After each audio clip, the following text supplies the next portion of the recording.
Tonight's stream didn't... Wait, is my mic on? Let's check, double check that. It is. Last night's stream didn't go well. As you may or may not know, my VidDev SSD failed. That's where I keep all my video development stuff, including my OBS profiles, and I'm not operating at full capacity to begin with. And then I got stumped by a section in Tryhackme regarding RDP, even though I have done it before. And I put the stream on hold, and while I did, I was told that one of the cats went missing, and so I shut down the stream without notice. Cats always take priority. I was able to find the cat, so that's good. And now we're back, and I'm going to start from the beginning. We're doing Active Directory basics, and we might get as far as breaching Active Directory too. Maybe completed that whole thing, hopefully. Probably not, though. I don't think I'm gonna get that far with it. Let's see if I can get so far as to open up the... Yay, that worked. So let's see here. We're going to start from the beginning, which means that there is going to be a lot of me reading things, and you can see I'm already butchering my words and stumbling over things, and so that's not going to be fun for either of us, but we'll get through it. One of the things I want to do is have a VTuber co-host that I can throw to for the boring stuff, like reading the paragraphs and paragraphs of Tryhackme stuff. And for that, we could have like Ishikawa from Ghost in the Shell or Radical Edward, you know, just to liven things up. And if anyone is interested in helping bring that to fruition, even if you just want to be the co-host VTuber puppeteer, get in touch through Cyberspace Man Mike's Discord. Disclaimer: I am not a master hacker. I currently aspire to be the world's most okayest hacker right now. But I do think there's value in learning alongside a noob such as myself, primarily because I'm going to have all the same questions, trials, and tribulations as you if you're just beginning, and I don't take any of the knowledge for granted. And so with all that said, let's get started. We're going to go to Tryhackme here.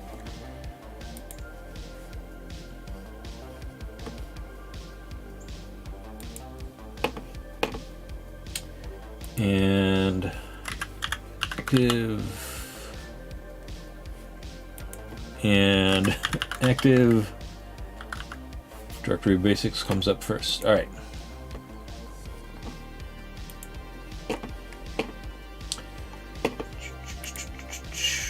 All the way up at the top, we're going to go to options and reset progress. We're going to start all over once again. All right, introduction. Again, this is the not so fun part where I read stuff. Let me just double check to make sure we're live. This is the stream you're hearing.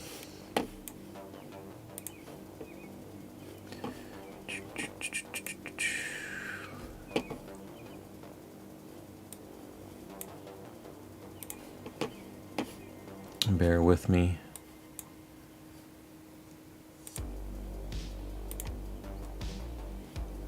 Nope, we don't want to do that just yet.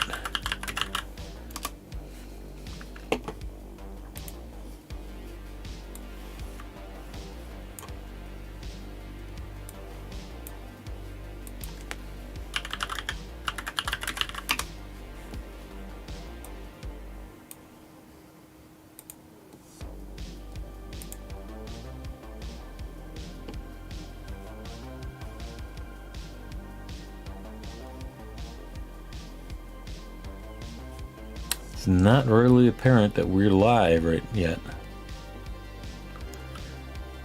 Of course, if we are, then you're hearing me say that.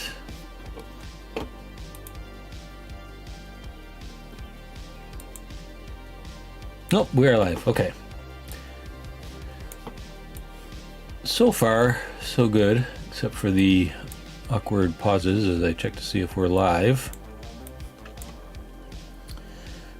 For some reason, okay, well, whatever. All right. Microsoft's Active Directory is the backbone of the corporate world. It simplifies the management of devices and users within a corporate environment. In this room, we'll take a deep dive into the essential components of Active Directory. Room objectives. In this room, we will learn about Active Directory and will become familiar with the following topics: what Active Directory is, what an Active Directory domain is, what components go into an Active Directory domain, force and domain trusts, and much more. Room prerequisites. General familiarity with Windows. Hey, I have that. All right. Click and continue learning. Complete. Windows domains. Picture yourself administering a small business network with only 5 computers and 5 employees. In such a tiny network, you will probably be able to configure each computer separately without a problem. You will manually log into each computer, create users for whoever will use them, and make specific... Let's start machine. All right, so let me just break here. If you're not familiar with Tryhackme, you're going to have to worry about 2 machines. The target machine, which is usually found here in the tasks section, and the attack box, which you can either launch a web-based instance, Tryhackme's own. It used to be Debian, I guess now they're using Kali Linux, or use your own. And if you're using your own, like I am, I'm running Kali Linux from VMware. You're going to have to download and configure an OpenVPN file. Configure is the strong word. You're going to have to use it. And fun fact, last night, part of the problem was that I had forgotten to do that. Sometimes you do something so often, you just assume that it's already been done, you know. It becomes second nature. They say that the skydivers who are most likely to die are the pros, because it comes so second nature, you know, to pull their ripcord that they forget. And anyways, that's the excuse I'm going with here. Last night I did not load my OpenVPN file and connect to the network. Oops. Alright. So I clicked that, and I thought I clicked it. I guess I didn't. Alright, so this is the target machine, and we're actually going to be doing some blue team stuff from that too. So again, maybe that's a bit of an exaggeration. We're going to be tinkering with Active Directory.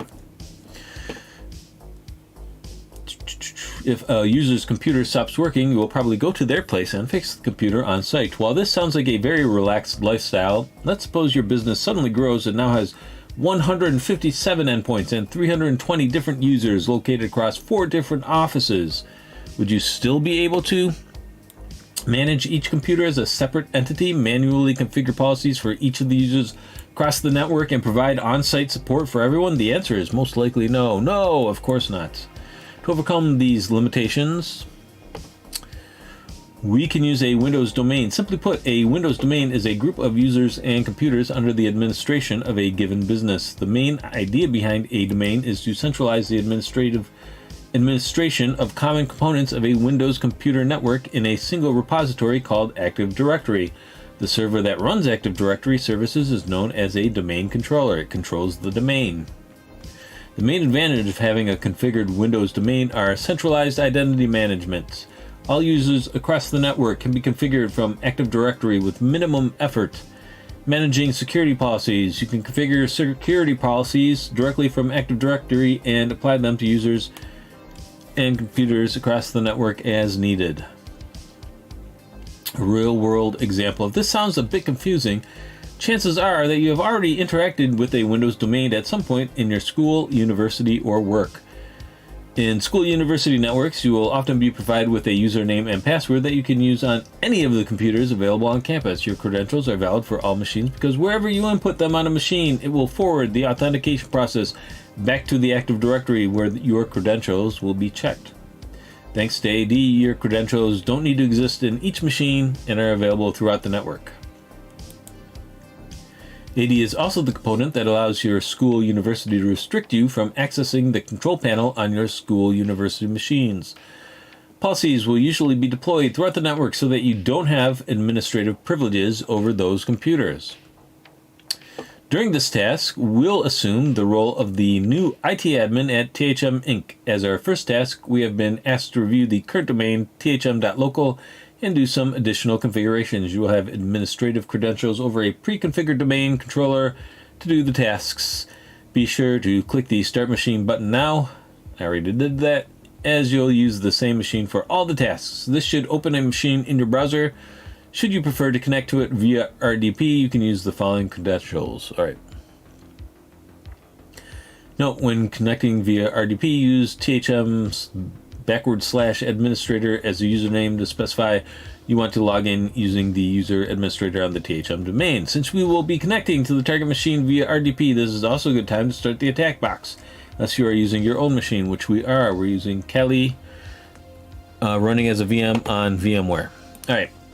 In a Windows domain, credentials are stored in a centralized repository called... What happened? Active Directory. Server in charge. Domain controller.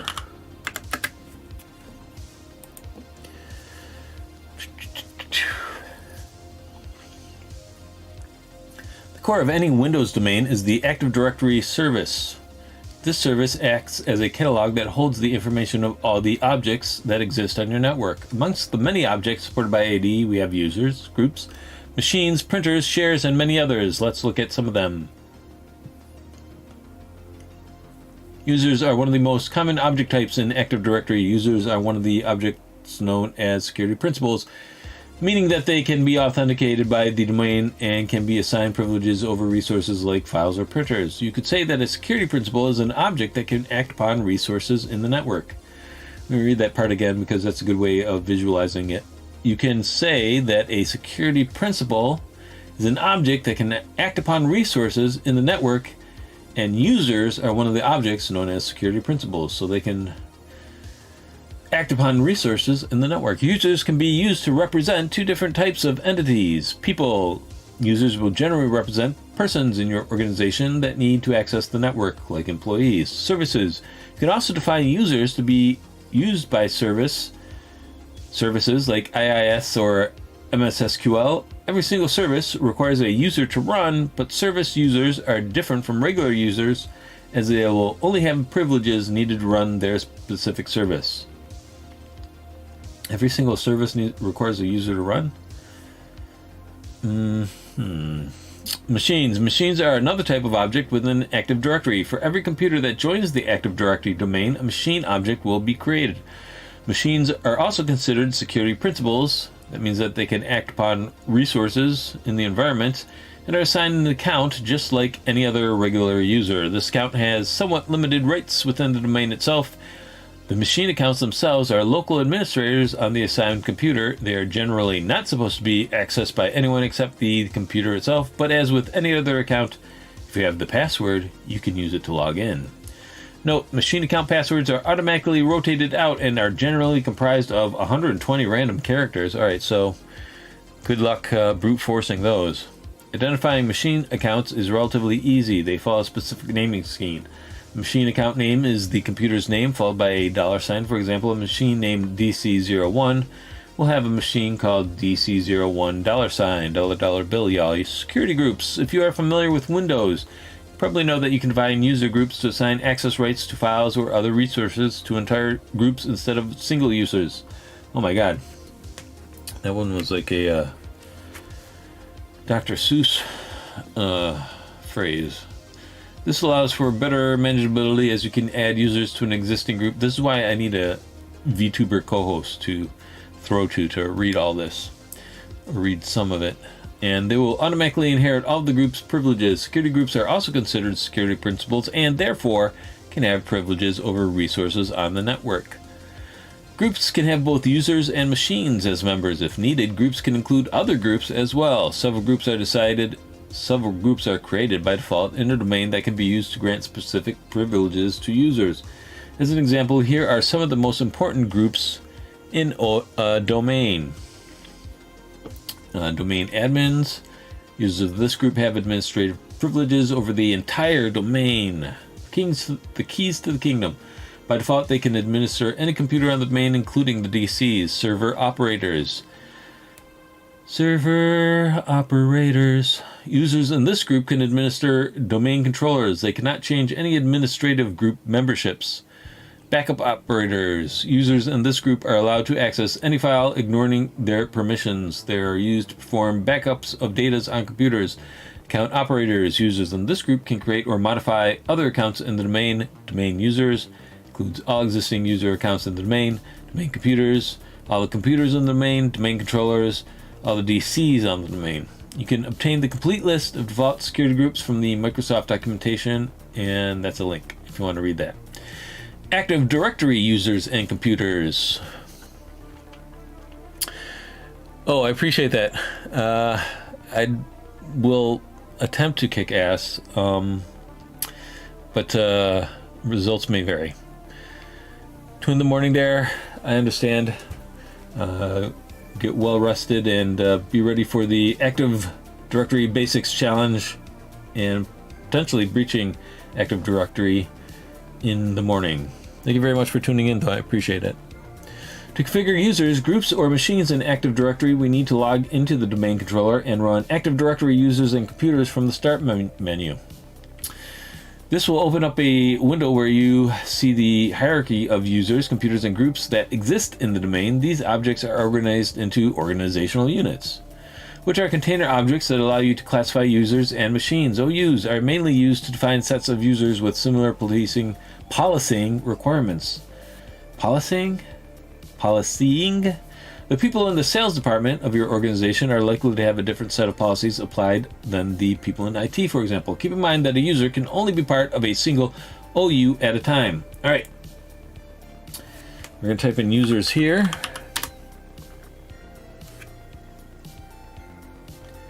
And up pops Active Directory users and computers.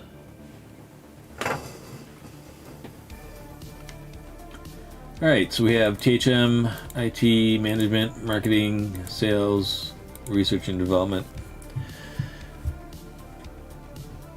Checking our machine, we can see that there is already an OU called THM with 4 child OUs for the IT, management, marketing, and sales department. It is very typical to see the OUs mimic the business's structure. Hierarchy. When we get done with this, you're going to be a true believer in anything Jordan Peterson has to say about the subject, as it allows for efficiently deploying baseline policies that apply to entire departments. Remember that while this would be the expected model most of the time, you can define OUs arbitrarily. Feel free to right-click the THM OU and create a new OU under it called Students just for the fun of it. That does sound fun. Let's do that. New organizational unit. Students. You know, now that I've done that, it's a bit underwhelming in terms of fun. I'm a little disappointed, I gotta say. If you open any OUs, you can see that the users they contain, and perform simple tasks like creating, deleting, or modifying them as needed. You can also reset passwords if needed. Pretty useful for the help desk, because they don't have access to your password, but they can reset it. You probably noticed already that there are other default containers apart from the THM OU. These containers are created by Windows automatically and contain the following. Bulletin contains default groups available to any Windows host. Computers, any machine joining the network will be put here by default. You can move them if needed. Domain controllers, default OU that contains the DCs in your network. Users, default users and groups that apply to a domain-wide context. And managed service accounts holds accounts used by services in your Windows domain. Security groups versus OUs. You know what? I gotta say, I'm wondering why we have both groups and OUs. Oh, you are probably wondering why we have both groups and OUs. I was just wondering that. While both are used to classify users and computers, their purposes are entirely different. OUs are handy for applying policies to users and computers, which includes specific configurations that pertain to a sets of users depending on their... You know what? I can tell already it's really the information in the bold that's important. OUs are handy for applying policies, and security groups are used to grant permissions over resources. All right. For example, you use groups if you want to allow some users to access a shared folder or network printer. Users can be part of many groups, which is needed to grant access to multiple resources. Which group normally administers all computers and resources in a domain? Domain admins do that. What would be the name of the machine associated with a machine of the account? Machine account associated with the machine named Tom PC. Well, we just learned that they're appended with a $sign. Suppose our company creates a new department for quality assurance. What type of containers should we use to group all quality assurance users so that policies can be applied consistently to them? We would organize those units as an organizational unit. Organizational unit, or units. Okay, it's unit. Now I'm going to take a brief break here because the cat is knocking at the door, so scratching, more, more precise. So I'm going to go take care of that. I'll be right back.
And I'm back. All right. Let's see if we have any new chats. We do not. But we do have at least one viewer. So that's good. Thank you for bearing with me while I took care of my cat there for a moment. Your first task as the new domain administrator is to check the existing ADOUs and users, as some recent changes have happened to the business. You have been given the following organizational org chart and are expected to make changes to the AD to match it. So we have Daniel there as the general manager, Mark as the marketing specialist. So, okay, Sophie is the sales director. If they were trying to do some sort of naming convention there, I think that Sally should be the sales director and Sal should be the sales rep. But we have Sophie and Thomas instead. And then Philip in IT support, Mary server admin, and Claire is the domain admin. Deleting extra OUs and users. The first thing you should notice that there's an additional department OU in your current AD configuration that doesn't appear in the chart. We've been told it was closed due to budget concerns and should be removed from the domain. If you try to right click and delete the OU, you will get the following error. So research and development, and of course the students organizational unit that we created are both redundant here. So I'm going to go ahead and delete him. And what? I got the following error. All right, by default, OUs are protected against accidental deletion. To delete the OU, we need to enable the advanced features in the view menu. All right, let's see. View. Advanced features. All right. Now when we right click on it and delete it. Okay, so there's more. Let's see, view advanced features, and then we got to go to what? Properties and object. All right. Research and development. Properties. Object. Let's not protect it from accidental deletion. Apply. Okay. And now let's go ahead and delete it. And let's, yes. And let's, yes. And let's also get rid of students, since that doesn't match our org chart. What? All right, so I guess we gotta go down properties, object, protect from accidental deletion, apply that, okay. And goodbye, students. Be sure to uncheck the box as you try to do blah blah blah. Delegation. One of the nice things you can do in AD is to give specific users some control over some OUs. This process is known as delegation and allows you to grant users specific privileges to perform advanced tasks on OUs without needing the domain administrator to step in. One of the most common use cases for this is granting IT support the privileges to reset other low privilege users' passwords. According to our organizational chart, Philip is in charge of IT support, so we'd probably want to delegate the control of resetting passwords over the sales, marketing, and management OUs to him. These are some huge run-on sentences. For this example, we will delegate control over the sales OU to Philip. To delegate control over an OU, you can right-click it and select Delegate Control. Alright, so we're not starting with the user, we're starting with the other type of organizational unit. And Delegate Control, yep, I recognize that from our reading. Select Users and Group. You want to add, that's the only choice available. Philip, check names, that is misspelled, 2 L's, no K. Check names and OK. Next. Reset user passwords, enforce password change at next login. Next. Finish. Alright, so far so good. Let's see how far we got there. Alright. Click next a couple times and now Philip should be able to reset passwords for any users in the sales department. While you'd probably want to repeat these steps, delegate the password resets of the marketing management departments. We'll leave it here for this task. You are free to continue to configure the rest of the OUs if you so desire. I do not. Let's move on. Now let's use Philip's account to try and reset Sophie's password. Here are Philip's credentials for you to log in via RDP. So this is where I got stuck a couple of times previously. It's not entirely apparent from what they're saying here, but they want you to remote desktop from the attack box and not from this machine here. So first we have to, oh, you know what? And I almost made the same mistake I made last time, which is I forgot to configure OpenVPN for my attack box. So let's look at that, shall we? We shall. Tryhackme.com/access.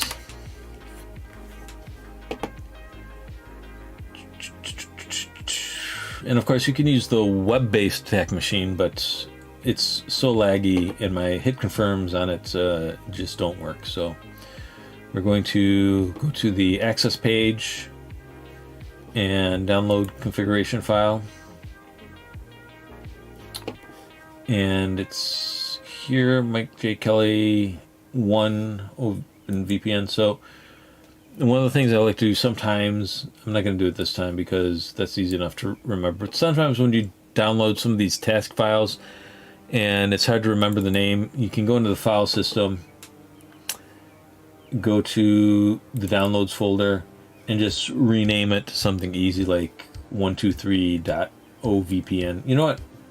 Let's just demonstrate that principle right now. Because sometimes between, you know, you're running, the target machine is web-based and your attack machine is a VPN, or I'm sorry, a VM, and you have your host computer too. And so sometimes copying and pasting names and stuff can kind of get from one thing to another, can get kind of sticky. So sometimes it's just easy enough to rename something easier to remember. Anyways, CD downloads. Pro tip: hit the right arrow. List to see what's in there. 123 OVPN. Right. So sudo OpenVPN 123.ovpn. Excuse me. Tally. And once this is done, we can close out this window. And we should be connected. We should be connected.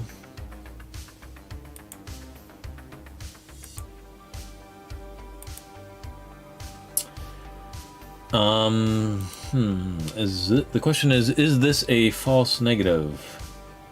So we're going to go over here. Target IP address is this.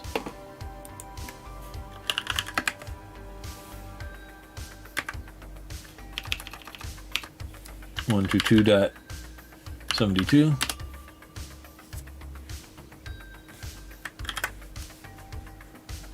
Zero packet lost. So it looks like we are connected. I don't know why it is potentially misreporting that we're not connected.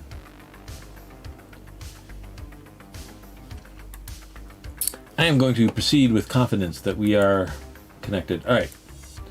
So we want to remote desktop into Philip's computer. Excuse me. And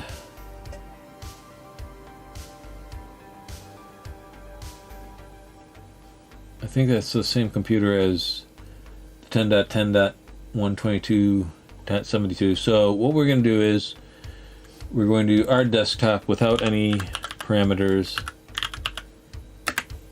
Oh no, I mean we have to have the IP parameter at least.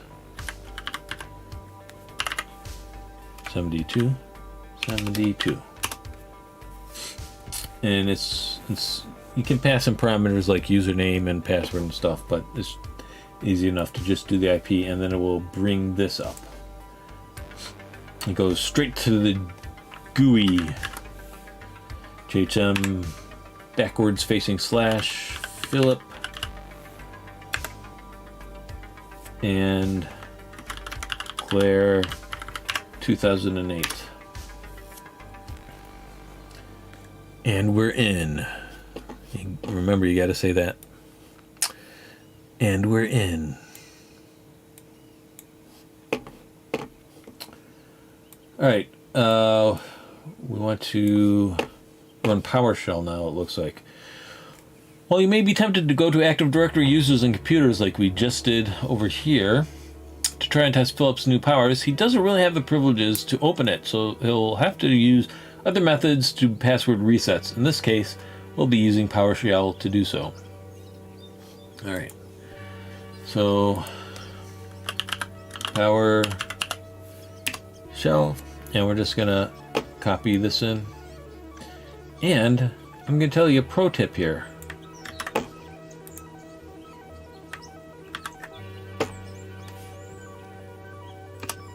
It's gonna prompt you for a new password. Now, if you type in something here that doesn't conform to their password requirements, so like, you know, any good well-administered Active Directory domain, they have password requirements. For example, you need a certain number of capital letters, certain number of lowercase letters, certain number of numbers and non-standard characters, and it will let you type in a new password here that doesn't conform to the standards. So for example, if I type in 123 as a new password, because I know Sophie is going to have to reset it anyways, it will let me do that. It won't prompt a warning, and it won't actually reset the password. So I'm going to demonstrate that. You know, this is very frustrating for anybody who doesn't realize that. It took me a little while to troubleshoot, so let me demonstrate that here. 123 is the password. Looks like it went through. AD password complexity exception. So maybe it didn't. Maybe that's a warning I overlooked last time. In any event, trust me, it did not work. So we're going to run it again, and we know that Claire 2008 meets the password complexity requirements. So let's just type in Sophie with a capital S, Sophie 2008.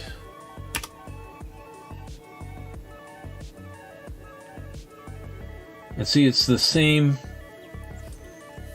we get the same response, but this one meets the complexity requirements, the other one doesn't. So it doesn't actually tell you whether or not changing the password, resetting the password worked or not. Very frustrating if you if you were to, use a non-complex password just so you could log into Sophie's account and get this task done, you wouldn't know that it didn't work. Anyways. But we've made sure that it will work in this case.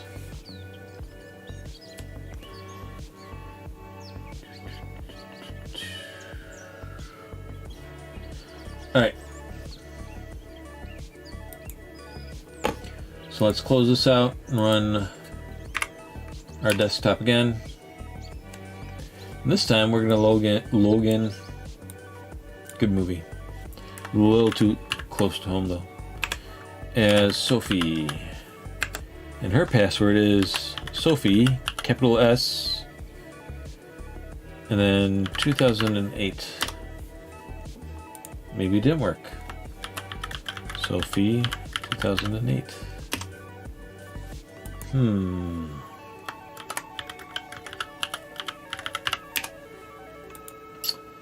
It's gonna lock me out in a moment here.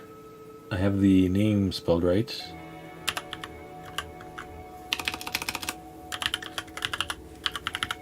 Maybe that's why I got the seemingly incorrect responses twice. Alright, we're not gonna try again. We're gonna go back into Philip's account.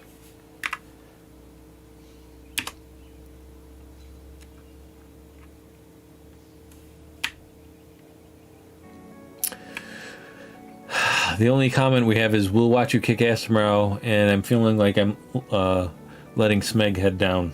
I apologize. I'm not currently kicking ass.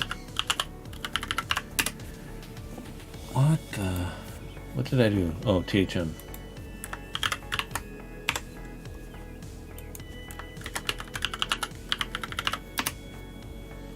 Let's go back into PowerShell.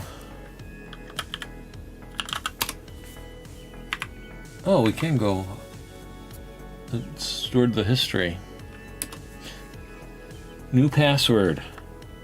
Capital S O P H I E 2008.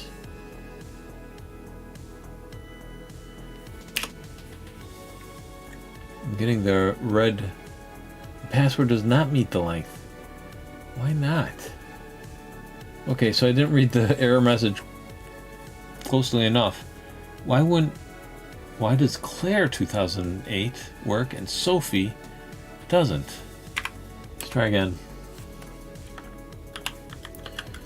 Sophie 2009. Still nothing. Sophie 2009 exclamation mark.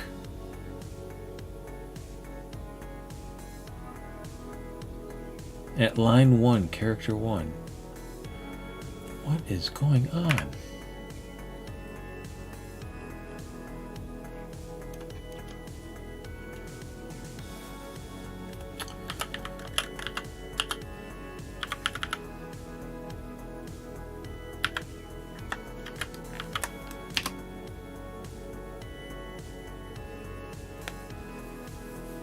I don't understand why that is not.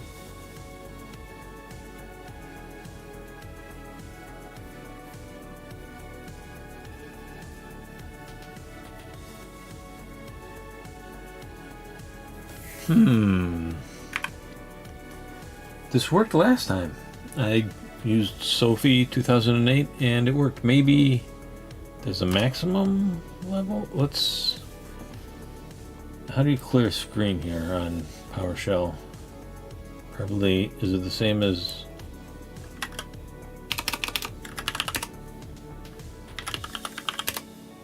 Okay, it's clear.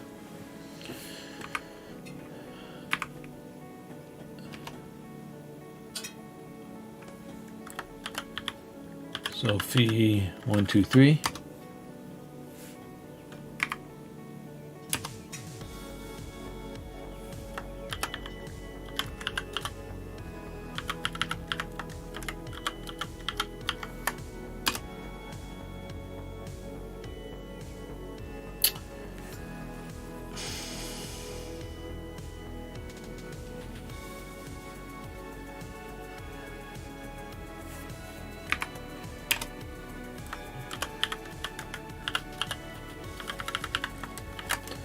I'm gonna ignore that and see see if maybe it just worked anyways. I'm just gonna ignore all the warning signs.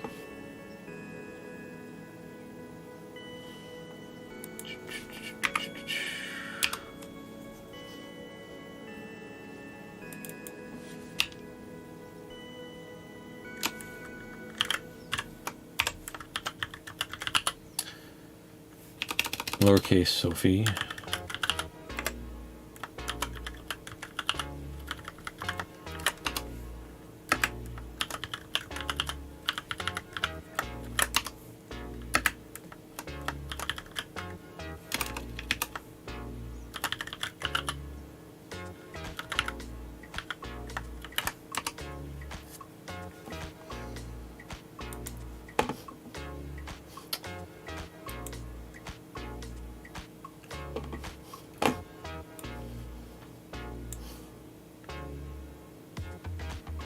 This is crazy. I wonder if I should just restart everything or try to find out how to change the password requirements.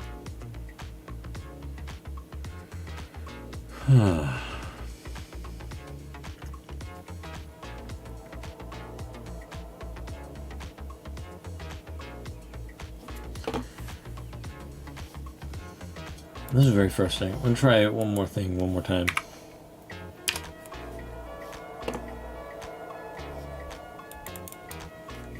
HM Philip again, lowercase.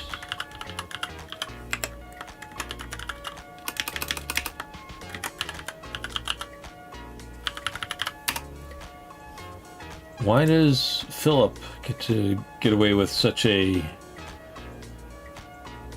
uncomplicated password? So if you're just joining us, for some reason Active Directory does not like the passwords I'm choosing to reset Sophie's password, but I'm going to use the exact same password that Philip uses and see if that works. I am typing it out very carefully. I'm going to test now to see if I am insane. I'm going to type out something else. Sophie 2008. That's just as complex as Claire 2008.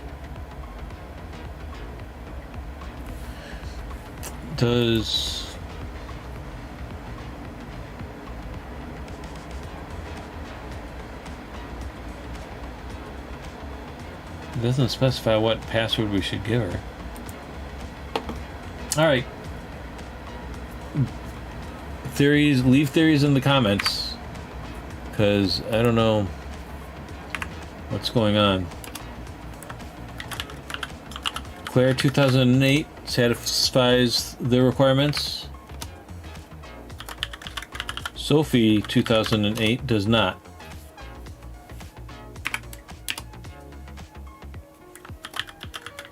Sophie 2009 number 1 @ exclamation mark. That's more complex, and yet it doesn't satisfy the requirement. I don't know what's going on, but I'm not going to waste any more time on this. Let's clear this. Let's clear this.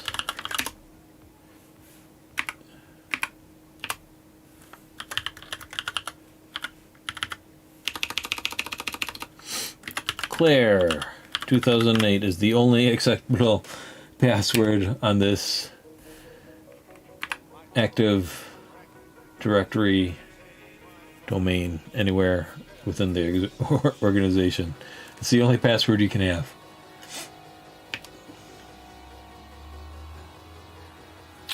No, I already did this part.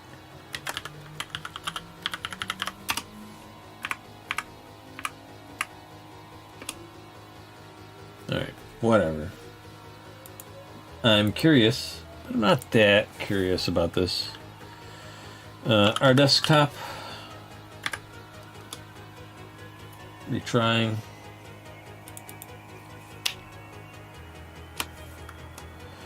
THM, lowercase s,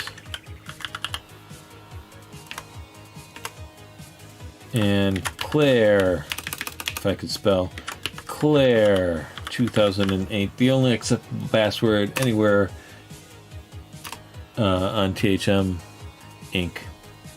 Whatever. Let's see if Sophie's new password works.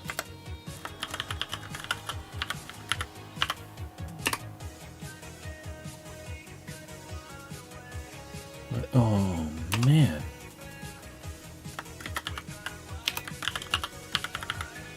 Who's messing with me?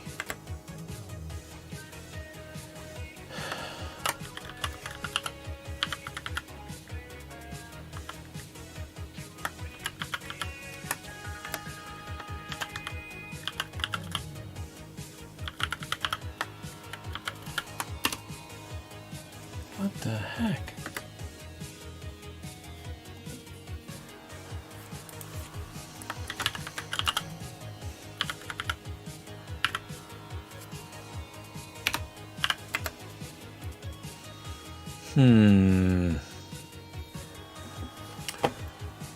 Let's see if this...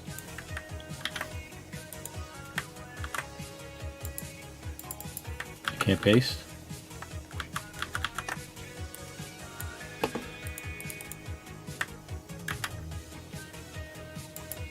Copy selection. Where'd my RDP go? I'm not seeing it.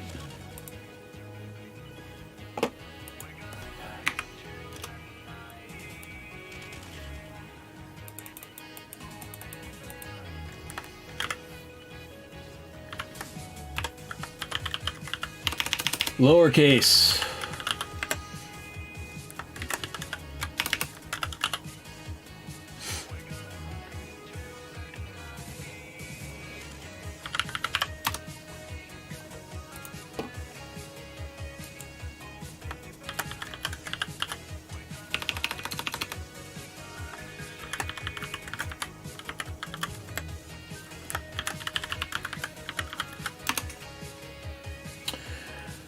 All right. I think what happened there is that somehow,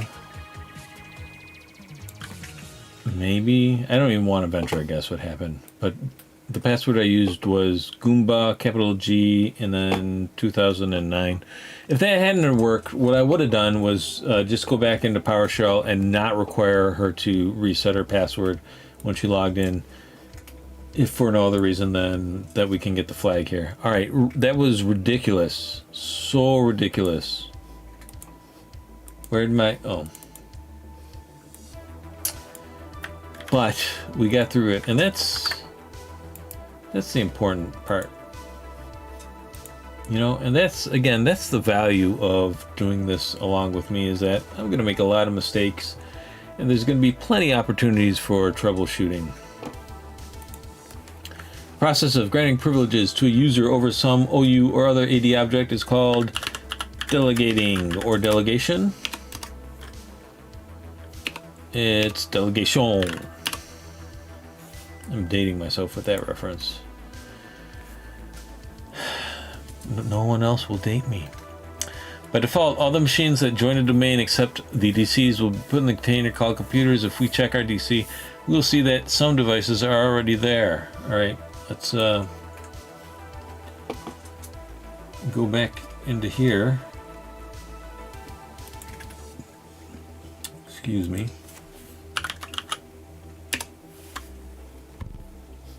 Go into computer.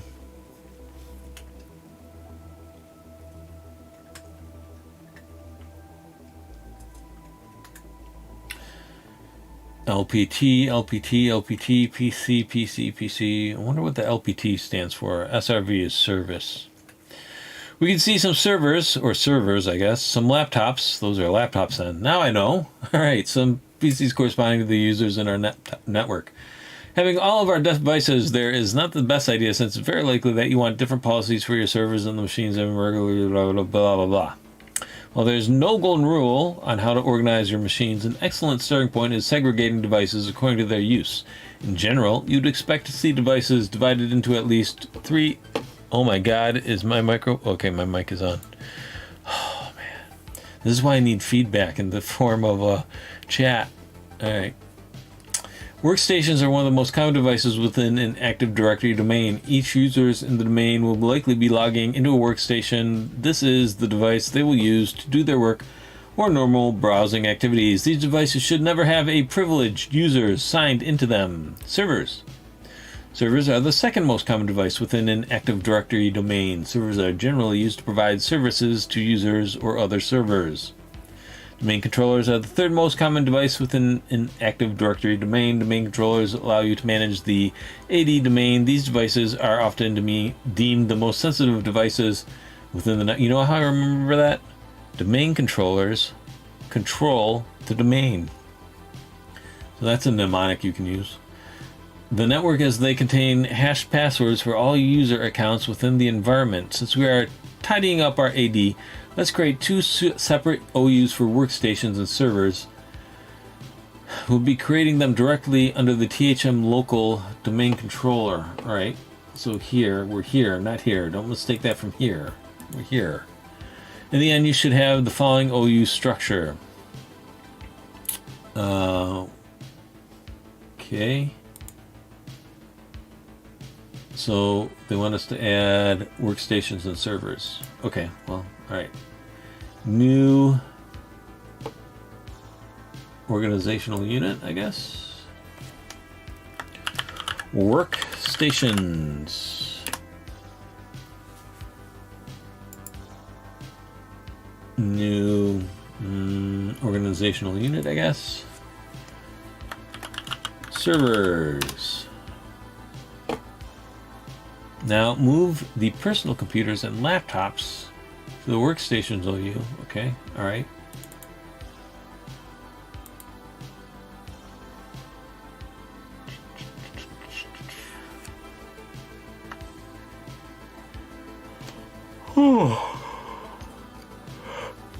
Excuse me. Move to the workstations. Did that work? Seems to have worked. Move to the servers. Alright. After organizing the available computers, how many ended up in the workstations OU? Let's count. Oh, it doesn't automatically tell how many are selected. Fortunately, I'm very good at counting by ones. 1, 2, 3, 4, 5, 6, 7. 7.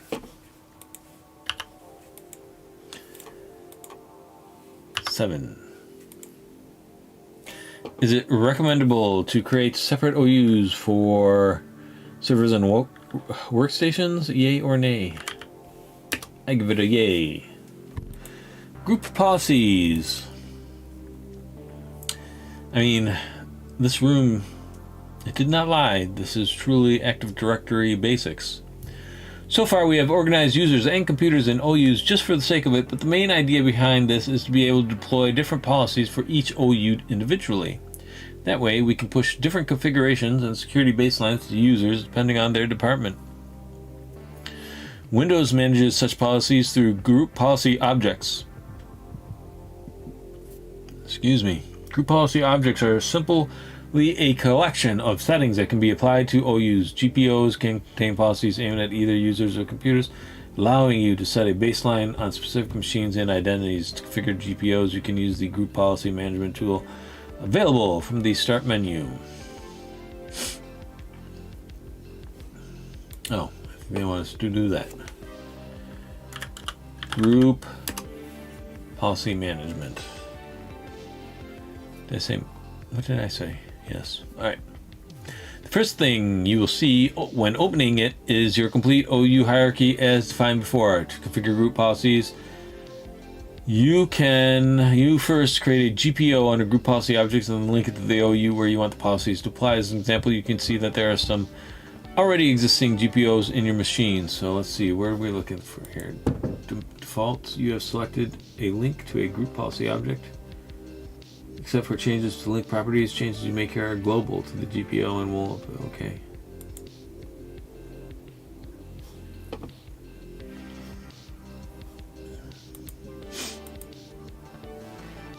Don't show this message again, please. Alright, and group policy, let's see, GPOs are linked to OUs, and GPOs are created here. So you create them here, and you link them all over the place. Sounds good. We can see in the image above that 3 GPOs have been created. From those, the default domain policy and RDP policy are linked to the thm.local domain as a whole, and the default domain controllers policy is linked to the domain controllers OU only.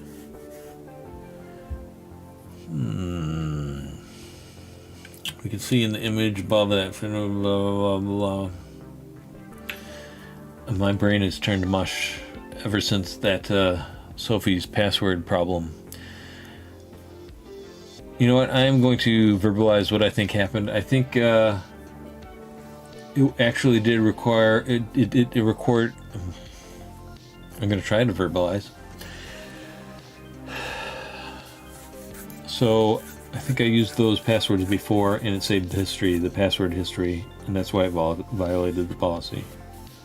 Although some of them were so correct, I was just typing in random stuff. I don't know if that's what happened. Anyways, focus up. Something important to have in mind is that any GPO will apply to the linked OU, and any sub-OUs under it, for example, the sales OU, will still be affected by the default domain policy. Let's examine the default domain policy to see what's inside a GPO. The first tab you'll see when selecting a GPO shows its scope, which is where the GPO is linked to the AD, linked in the AD. For the current policy, we can see that it has only been linked to the thm.local domain. What are we clicking on here? Default domain policy. We're looking at scope. It's only been linked. Okay, so here's the links. Only been linked to the thm.local domain. Yes, I can confirm that. As you can see, you can also apply security filtering to GPOs so that they are only applied to specific users' computers under an OU. By default, they will apply to the authenticated users group, which includes all users' PCs.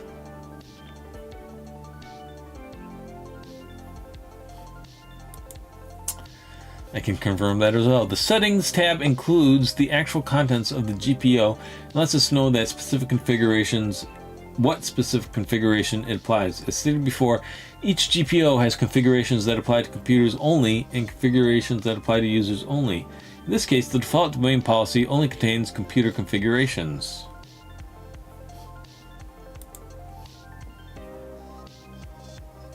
Generating reports.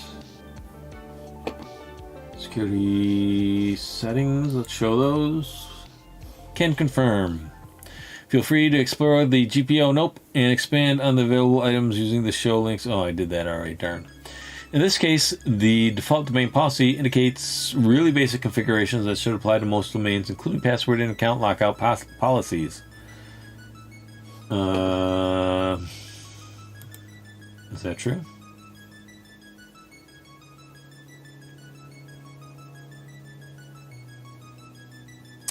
Looks like it. Account policies, lockout policy. 0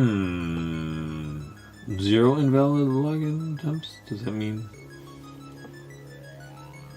Alright, since the GPO applies to the whole domain, any change to it would affect all computers. Let's change the minimum password length policy to require to have at least 10 characters in their passwords. To do this, right-click the GPO and select Edit. Alright, default domain policy. Right click, edit.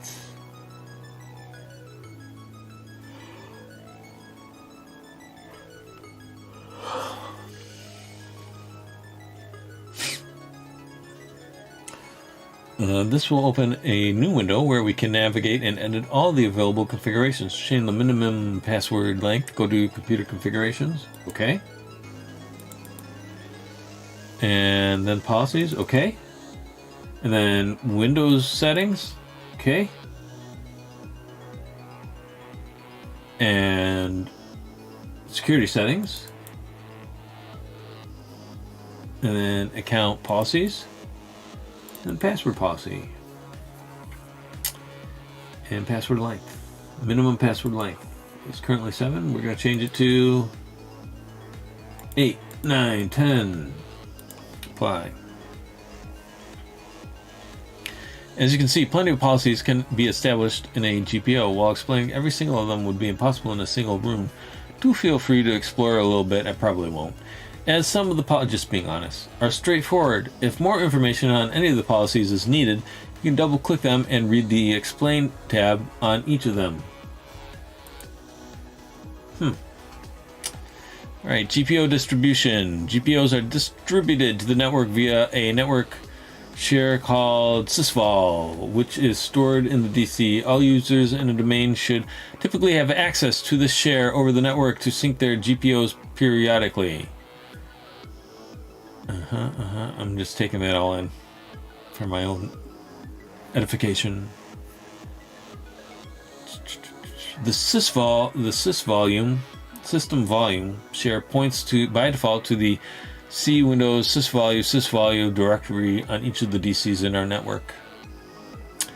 Once a change has been made to any GPOs, it might take up to 2 hours for computers to catch up. If you want to force any particular computer to sync its GPOs immediately, you can always run the following command on the desired computer.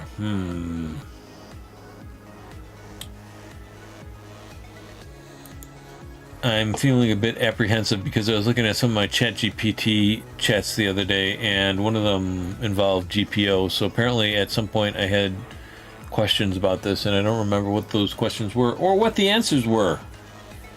Creating some GPOs for THM Inc. As part of our new job, we have been tasked with implementing some GPOs to allow us to block non-IT users from accessing the control panel, make workstations and servers lock their screens automatically after 5 minutes of user inactivity to avoid people leaving their sessions exposed. Let's focus on each of those and define what policies we should enable in each GPO and where they should be linked. Restrict access to control panel. I was just thinking about this the other day because I was going to hand off my laptop to my nephew. And I wanted to restrict, websites and stuff, and also what he could install. So this is going to answer some real world questions. You want to restrict access to the control panel across all machines to only the users that are part of the IT department. Users of other departments should be able to change the system's preferences. Let's create a new GPO called Restrict Control Panel Access. Open it for editing. I am feeling lightheaded from all the reading I've been doing. And I feel badly for anybody who has to hear me reading through all of this. New GPO called Restrict. Since we want this GPO to apply to specific users.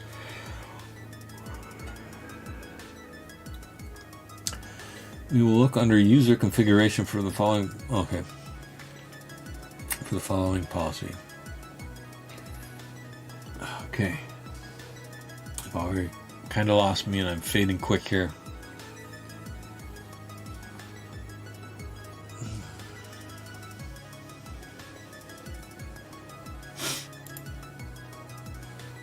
New. Restrict control panel access.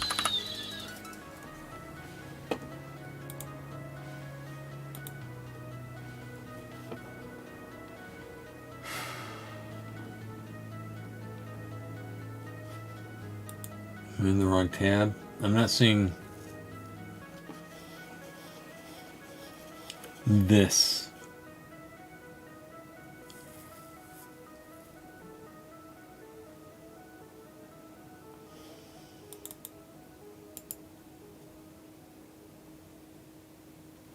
Maybe this is where I had the problem and had to call upon ChatGPT.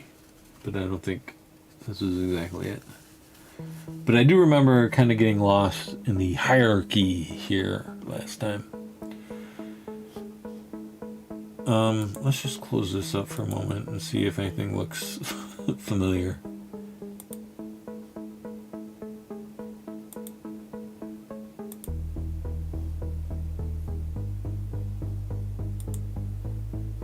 And we're right back where we started from.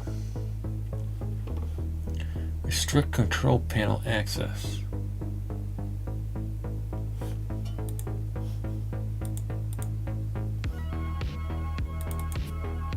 So it should be something like this.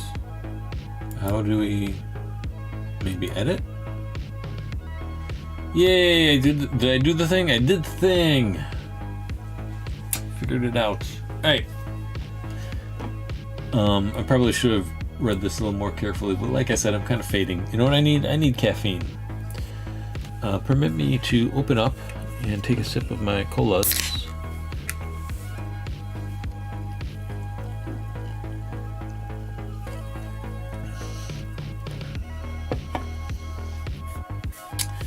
Alright. User configuration. Policies. Administrative templates. Control panel. We're going to select control panel. Prohibit access to control panel and PC settings. Once the GPO is configured, you'll need to link it to all the... Is it configured? Do they just mean enable it? Okay.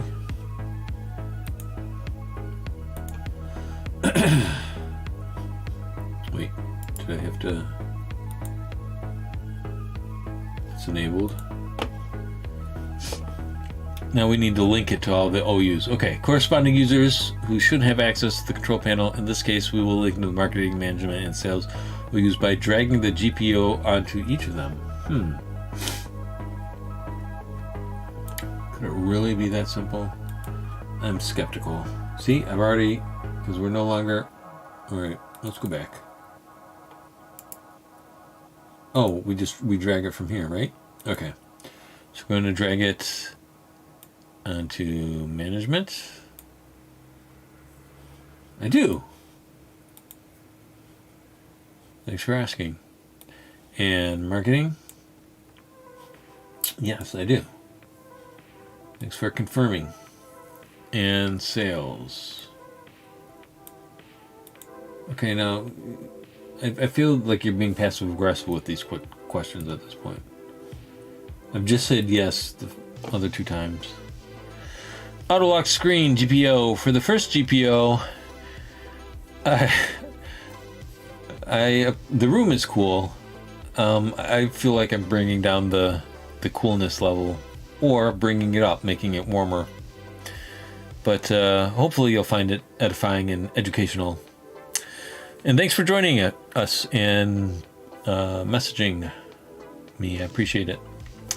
Auto lock screen GPO. For the first GPO regarding screen locking for workstations and servers, we could directly apply it over the workstation, servers, and the main controller's OUs we created previously.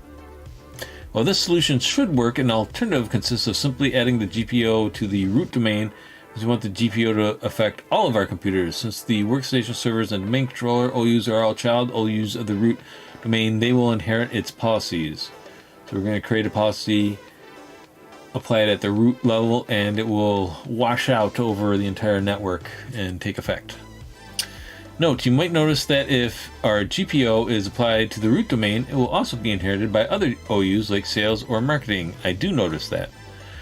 Since these OUs contain users only, any computer configuration on our GPO will be ignored by them. What? Let me read that again. Since these OUs contain users only,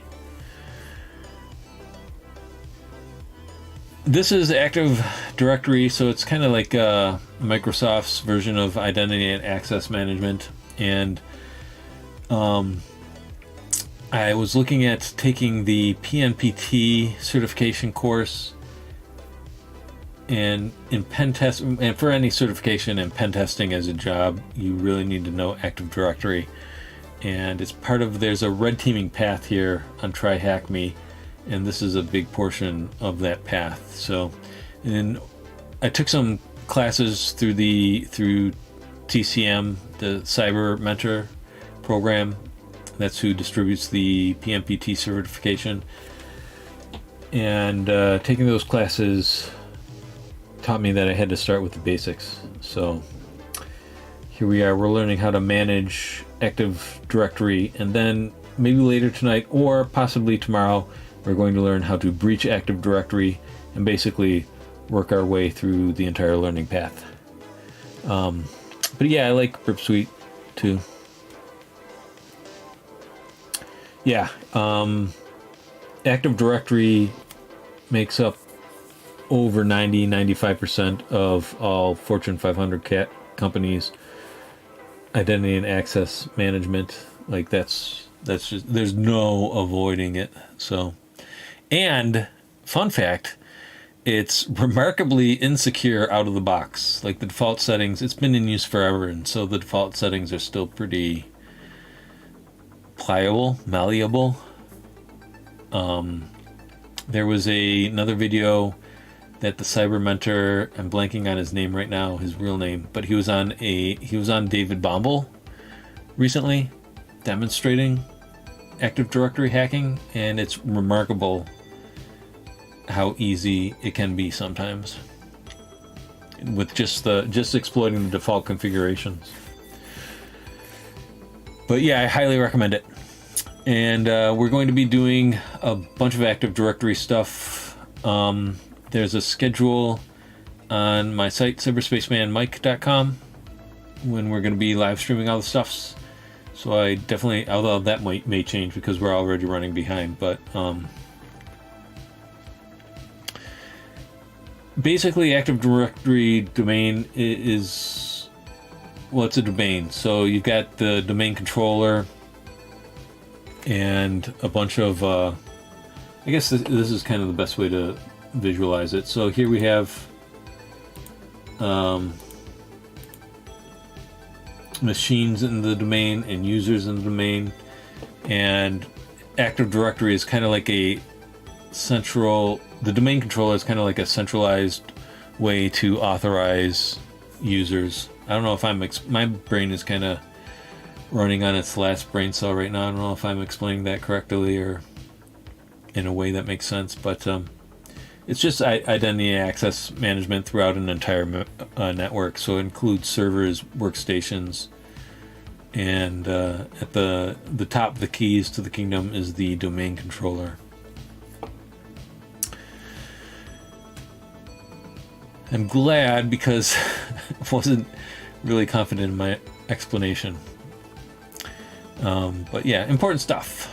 Let's create a new, especially if you're going to get into pen testing. Let's create a new GPO, call it auto lock screen, and edit it.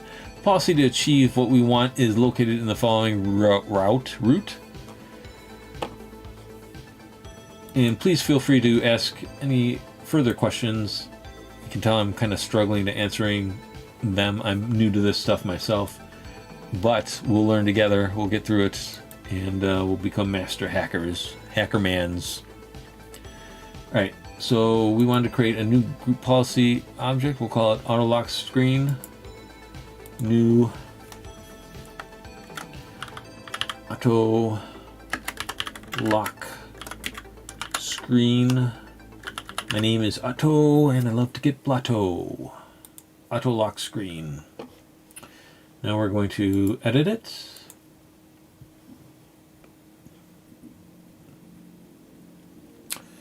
Following route. Okay, so not gonna list out. We just gotta kind of peruse and wander through the hierarchies here. Windows settings. No. Policies. Okay. Windows settings. Security settings. Local policies. Can you imagine knowing all of this stuff? Like, I mean, it's just folders within folders within folders.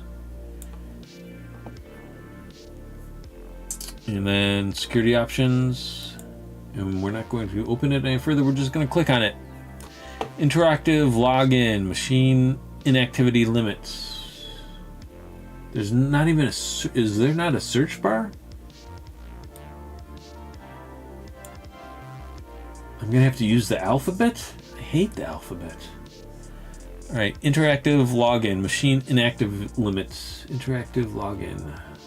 Okay. There we go. Machine inactivity limit. We will set the inactivity. I know, right? It's dense. We will set the inactivity limit to 5 minutes so that computers get locked automatically if any users leave their session open. After closing the GPO editor, we will link the GPO to the root domain by dragging the GPO onto it. 5 minutes is 300 seconds. Apply.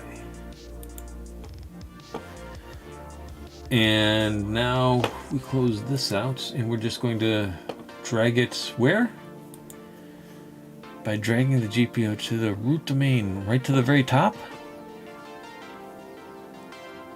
I want to make sure I know exactly where to drag and drop this because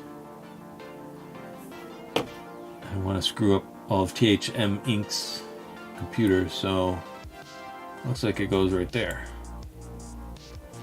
Do you want to link the GPOs AES? Yes.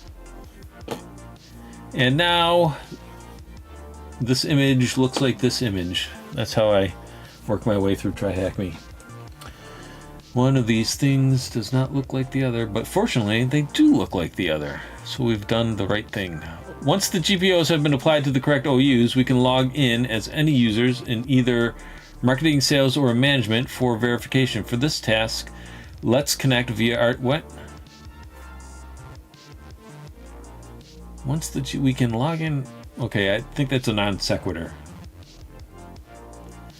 For this task, let's connect via RDP using Mark's. Oh, did you? You did. I did. I appreciate that. Thank you for your subscription. I'm going to be doing more stuff too. I just got a new Bamboo Mini A1 printer or A1 Mini printer, and I created a case that allows you to print 5 of the 6 sides face down. And I got a bunch of holographic build plates. So when you print all the faces down and then you fold the Ponagachi together, it picks up all the holographic elements to it. So that's going to be the next video coming out. And I'm printing one right now. Actually, let's take a look. We can see it remotely. So that might be fun. We won't be able to see the holographic effect, but we'll... Oh, yep, it finished printing.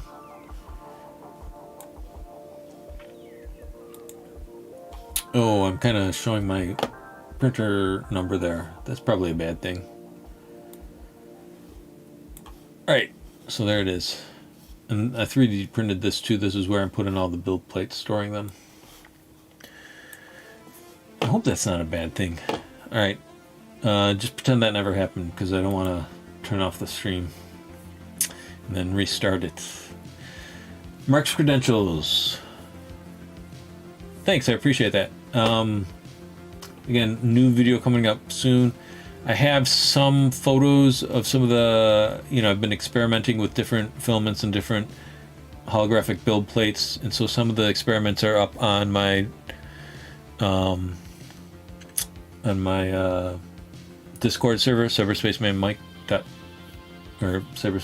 Mike Discord, also on the site cyberspacemanmike.com.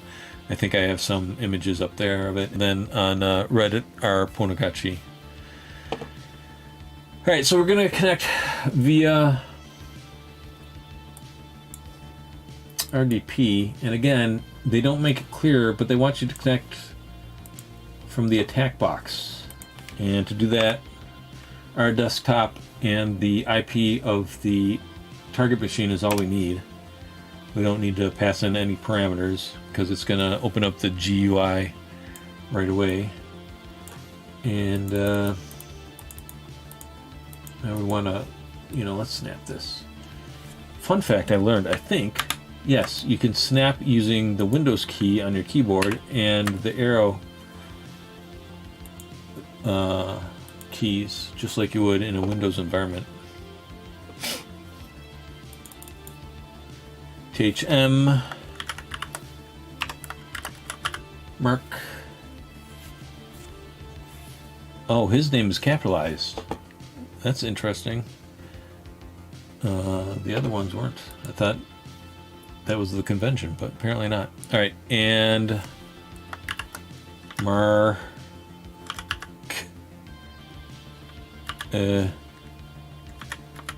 ting.21.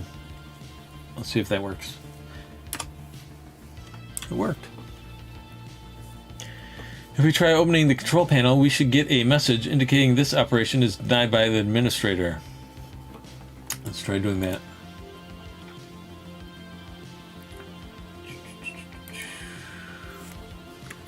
Control panel. What? This operation has been canceled due to restrictions in effect on this computer. Please contact your system's administrator. I am my system's administrator. Alright, so let's see. If we try opening the control... You can also wait 5 minutes to check if the screen is automatically locked if you want. I don't want. Since we didn't apply the control panel GPO on IT, you should still be able to log into the machine as any of those users. Okay. I appreciate you dropping by and chatting with me. This is always much easier when people, interact with me. Otherwise, I'm just talking to myself like a crazy person. I do recommend Tryhackme. I do have a video up about their advent of cyber being a scam, though. So anytime I talk about Tryhackme, I always have to lead with that caveat. But it is the best way to learn practical cybersecurity skills. And yeah, please do check back. I'm going to do some more tomorrow, maybe even later tonight. And of course, the live videos will likely still be up on YouTube. Appreciate it. Thanks again. Thanks for stopping by. Since we didn't apply the control... Oh, and please drop by the Discord and the site too, if you don't mind. We'd love to have you. Since we didn't apply the control panel GPO on IT, we did that. Note, if you created a link to GPOs, but for some reason they still didn't work, remember you can run GPU update force to force GPOs to be updated. What is the name of the network share used to distribute GPOs to domain? My mouth is failing too, not just my brain. The brain is the first to go. Server? Yep, one moment. Let me look for the link. Give me a moment.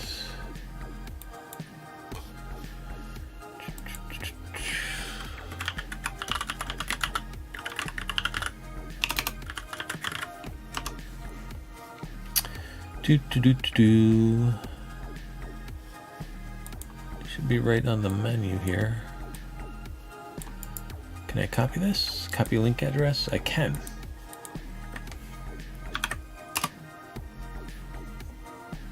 Okay, that's the link to the page that has the link to the Discord.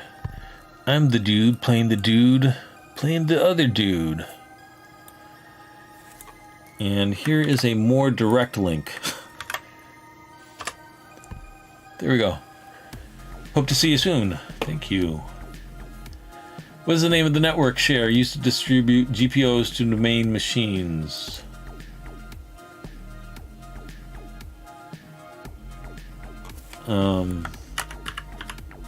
Do they just mean thm.local? Nope, they don't.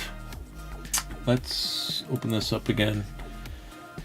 I think it's serve. Serve.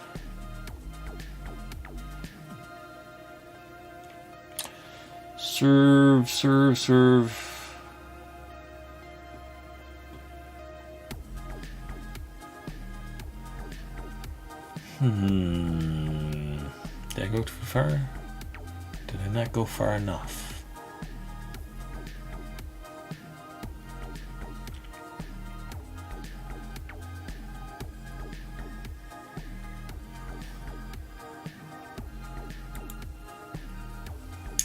I am once again very embarrassed to be stumped.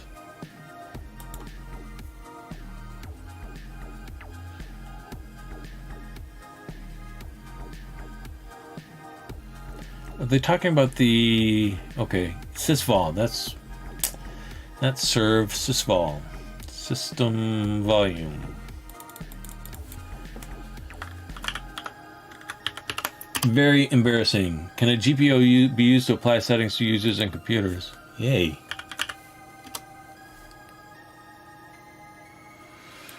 Authentication. What, you know, this is supposed to... Easy, 30 minutes. Easy part, perhaps, but 30 minutes, I don't know about that. Alright. Authentication methods. When using Windows domains, all credentials are stored in the domain controllers. Whenever a user tries to authenticate to a service using domain credentials, or as I like to call them, apparently, dementials, the service will need to ask the domain controller to verify if they are correct. Two protocols can be used for network authentication in Windows domains. Kerberos, used by any recent version of Windows. This is the default protocol in any recent domain. NetNTLM, legacy authentication protocol, kept for compatibility purposes.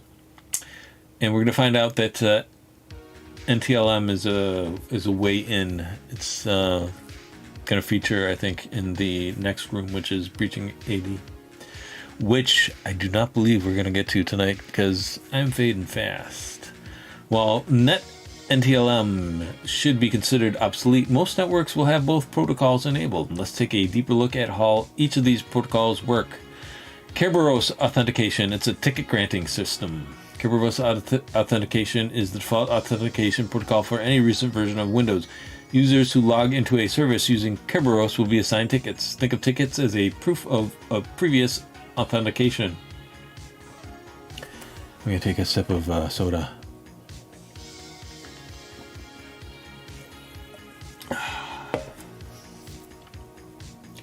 Users who log into a service using Kerberos will be assigned tickets. Think it's okay. Users with tickets can present them to a service to demonstrate they have already authenticated into the network before and therefore enabled to use it. Therefore. When Kerberos is used for authentication, the following process happens. The user sends their username in a timestamp encrypted using a key derived from their password to the Key Distribution Center, KDC, service usually installed on the domain controller in charge of creating Kerberos tickets on the network. The KDC will create and send back a ticket granting ticket, which will allow the user to... Yo, dog, I heard you like granting tickets. Which will allow the user to request additional tickets to access specific services. The need for a ticket to get more tickets may sound a bit weird, yes, but it allows users to request service tickets without passing their credentials every time they want to connect to a service. Okay, so that's a pretty good system. It's also what do they call it? Those like OAuth type systems do, in a manner of speaking. I'm going to be very vague so that nobody can say I'm wrong. Along with the TGT, a session key is given to the user, which they will need to generate the following request. So it's a key granting system too. Notice the TGT is encrypted using the care BTG account's password hash. Therefore, the user can't access its contents. It is essential to know that the encrypted TGT includes a copy of the session key as part of its contents, and the KDC has no need to store the session key as it can recover a copy by decrypting the TGT if needed. Oh my god. Client user hash username timestamp request TGT. KDC domain controller care BTG TT hash user hash. What happened on my other window here? Okay. And then it goes back with a locked TGT and a locked session key. When a user wants to connect to a service on the network like a share, website, or database, they will use their TGT to ask the KDC for a TGS. TGSs are tickets that allow connection only to the specific service they were created for. To request a TGS, the user will send their username and a timestamp encrypted using the session key along with the TGT and a service principal name. I don't know why you're telling me all this. I don't think I'm going to remember it all. which indicates the service and server name we intend to access. As a result, the KDC will send us a TGS along with a service session key. I'm going to have to see an animation of this. I'm going to have to read up on this, which we will need to authenticate to the service we want to access. The TGS is encrypted using a key derived from the service owner hash. The service owner is the user or machine account that the service runs under. I don't know how it is for anybody else, but reading things out loud like this inhibits any sort of understanding it. Like, it becomes just, if I were reading it in my own head, I think I would retain the information and be able to make sense of it more. I'm just babbling to myself. The TGS contains a copy of the service session key on its encrypted contents so that the service owner can access it by decrypting the TGS. Oh my god. So now that it has a session key and a TGT, it sends it with the username and timestamp and the SPN, which is what? The service principal name. And then the KDC sends back a TGS and an SVC, which is a service session key. Yes.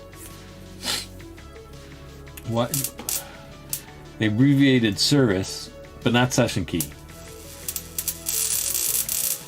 And up here it's not abbreviated it's SSK either. Why aren't they? Okay, whatever. I'm just trying to nitpick here because I'm lost. The TGS can then be sent to the desired service to authenticate and establish a connection. The service will use its configured account's password hash to decrypt the TGS and validate the service session key. Authenticate to the service. So again, a big part of the reason here is that the service or server on which you want to access the service, it doesn't have to store any of your credentials or hash information or passwords or anything like that. The domain controller is kind of acting as an intermediary, letting users or denying users access to servers and services.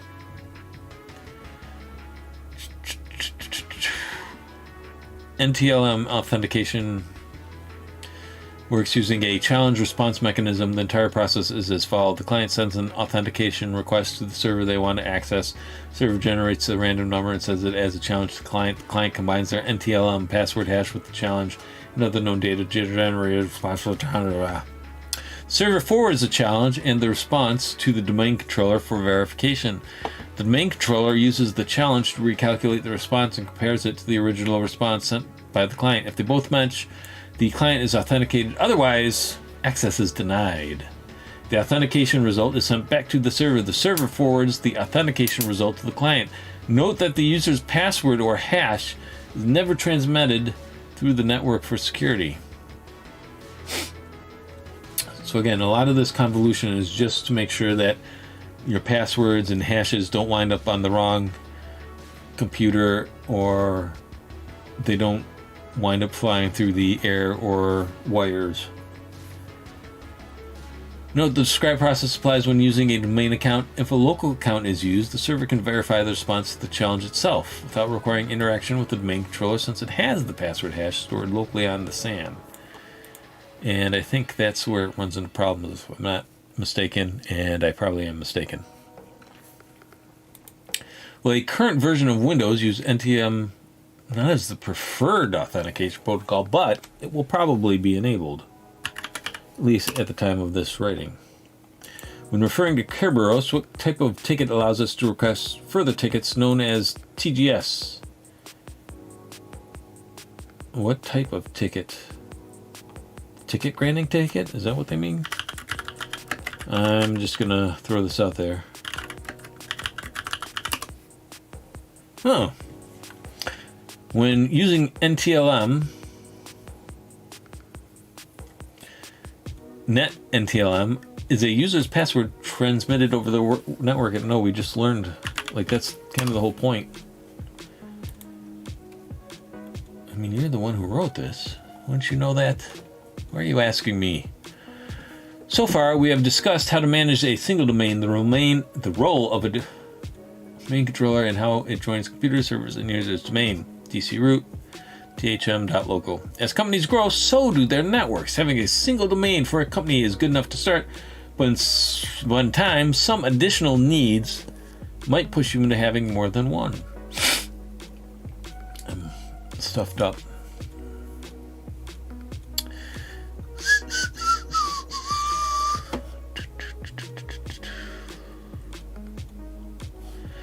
Trees. Imagine, for example, that suddenly your company expands to a new country. The new country has different laws and regulations that require you to update your GPOs to comply. In addition, you now have IT people in both countries, and each IT team needs resources to correspond to each.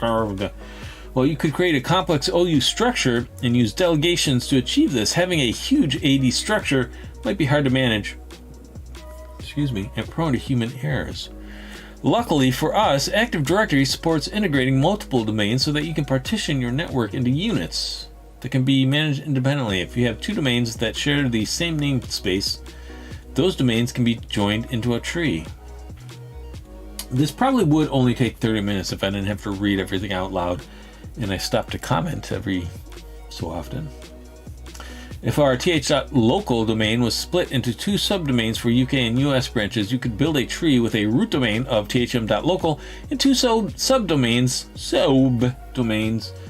uk.th, that's how they pronounce it in the UK, sob domains called uk.thm.local and us.thm.local, each with its AD computers and users. Local, UK, US. This partition structure gives us better control over who can access what in the domain. The IT people from the UK will have their own DC that manages the UK resources only.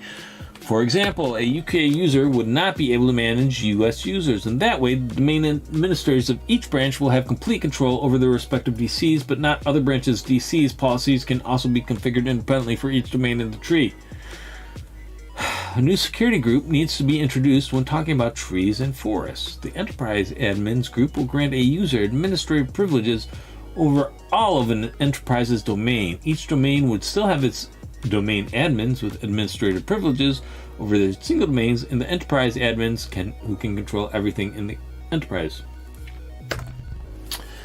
Forests. The domains you manage can also be configured in different namespaces. Suppose your company continues growing and eventually acquires another company called MHT Inc. When both companies merge, you will probably have different domain trees for each company, each managed by its own IT department. The union of several trees with different namespaces into the same network is known as a forest. Trust relationships. Having multiple domain organized in trees and forests allow you to have a nice compartmentalized network in terms of management and resources, but at a certain point, a user at THM UK might need access to a shared file in one of THM tree, MHT tree. Asia servers. For this to happen, domains arranged in trees and forests are joined together by trust relationships. In simple terms, having a trust relationship between domains allows you to authorize a user domain from THM UK to access resources from domain MHT EU. Hoo boy, the simplest trust relation that can be established is a one-way trust relationship. My mouth is literally deteriorating.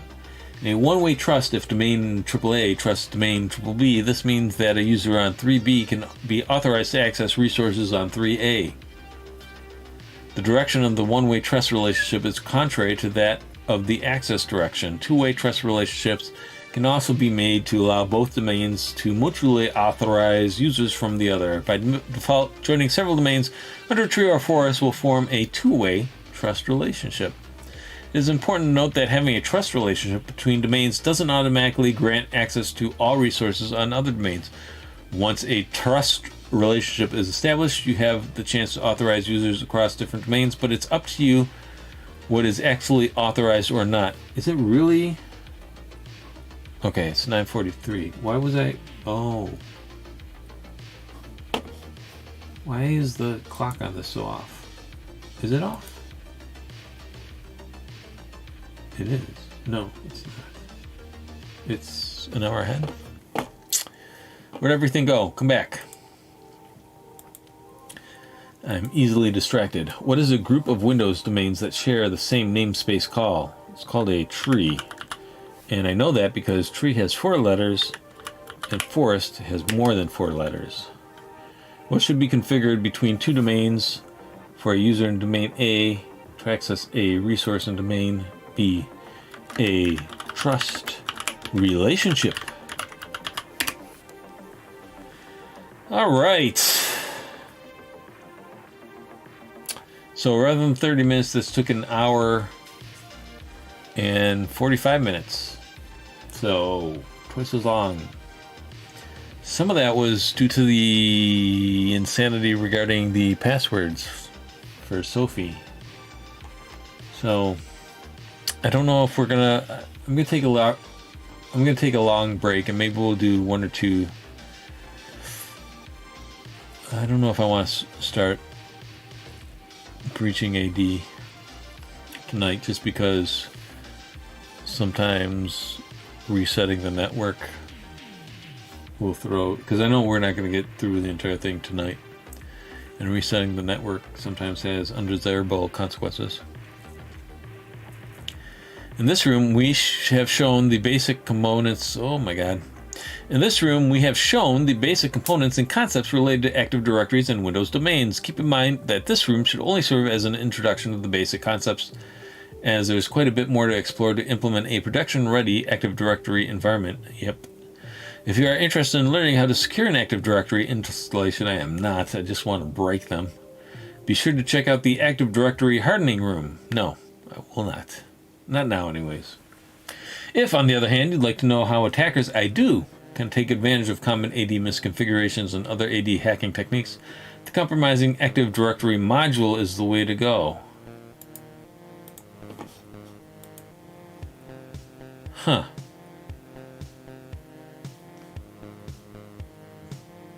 I didn't know, and I hadn't seen this before. The only way I had previously accessed these pages is through the red teaming learning path. And this is kind of a subset of that, so I didn't know it existed as its own thing. So we have module here and then hacking Active Directory. Let's bookmark that, shall we? Alright. I am, and is the way to go, and we are finished. Alright, complete. Click and continue learning. Congratulations, I've completed this room for a 3rd time, or at least 2.5 times. Share this with your friends. My Twitter account is like weird right now. My Facebook is non-existent. LinkedIn, maybe later. Alright, let me just peruse what the first few tasks in breaching, but then again, there's the problem with restoring the network. Or am I just using that as an excuse? That's probably an excuse. Let's see what these first few tasks are like. This room takes a while too.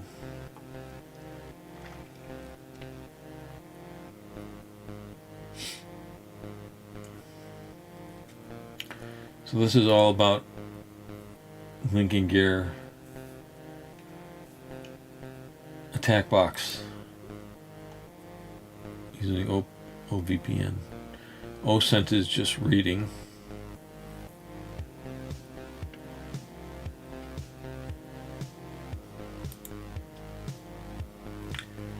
And we don't really do anything until the 3rd task. This is, the first 2 tasks are just reading, and that's not fun for anybody. So, alright, I'm going to call it a night there.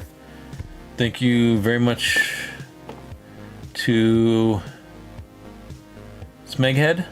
I hope that I did finally, eventually, successfully kick ass, and that I did not let you down. And thank you for 2SMG. I wonder what that stands for. That's suspiciously close to SMEG. I don't know what a SMEG is. I'm going to have to look that up. But thank you for joining and interacting to me interacting with me as I went on my journey here. Oh, I didn't see those last messages. Why did it not?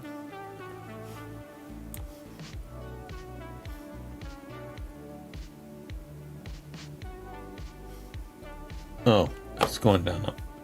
I am very tired for whatever reason. I didn't do much today too, in the way of like physical activity. It was raining, so no bike riding or running or anything. But let's wrap this up. What do I want to say?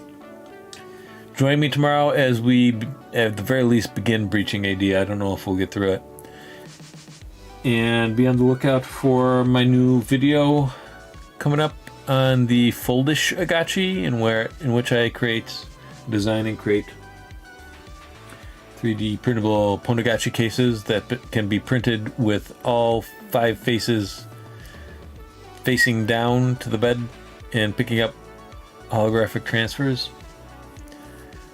I don't do a lot of talking during the day. I don't talk to people, so I'm very bad at it, and I hope to improve upon my public speaking skills. You know, I used to be a professor, so I should be a little bit better at it than I am currently.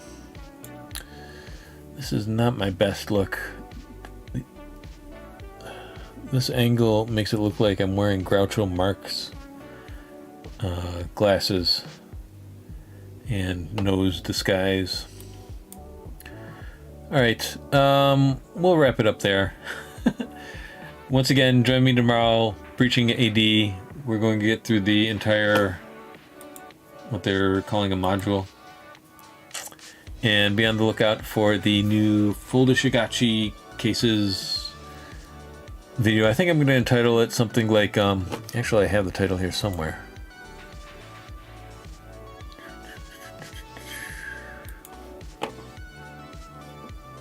It's a good title.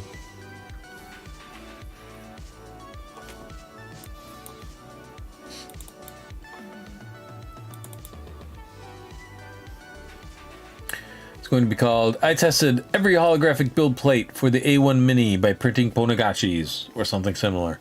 So be on the lookout for that. Thank you very much. Hope to see you next time. Hope to see you in the Discord. Hope to see you at cyberspacemanmike.com as well.